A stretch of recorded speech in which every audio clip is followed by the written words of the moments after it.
Hey there, listen, welcome to our Gunnan Sogi tutorial. Maybe Nachyo Sogi as well, because it's that close, yes? Gunnan Sogi, what a strong stance, and strength is one of the main keys, but agility is also an important part here.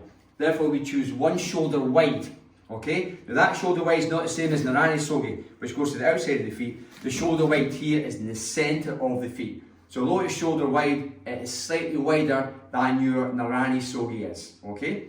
And you've got the projection here, 1.5 shoulder width and distance.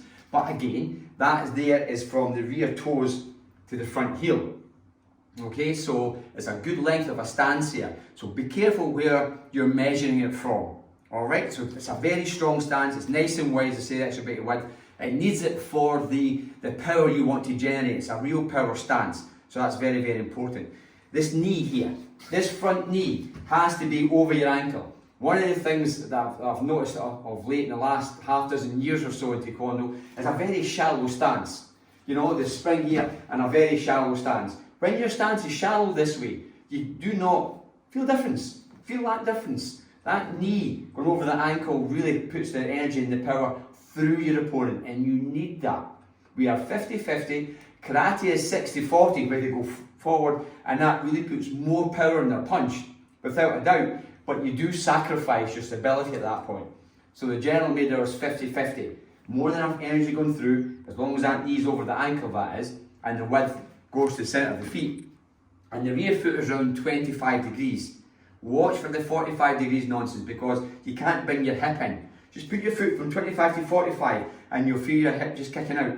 So 25 degrees. That way you're square, full facing, or half facing, depending on the technique you're actually going to throw. You've got the width in the centre of the feet, you've got 50-50, so you've got forward and back agility, side to side agility, so you've got all of that.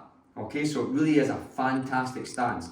And remember, your width is massively important because you need it for the deflective movements. Okay, to generate that energy, to deflect, you need to have that width. And again, that's where the rear foot will click round to 25 degrees and really snap the hips into play. So, as always, fit for purpose.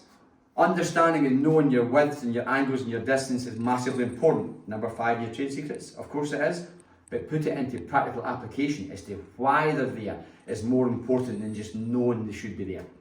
That's massive, yes? Nachyo Sogi, same deal, but we then sacrifice that bit of agility, okay, for more extension forward to your opponent's a little bit further away. But you do, because you went from Gunnan Sogi, here, 1.5 from heel, now we put that heel where your toes were.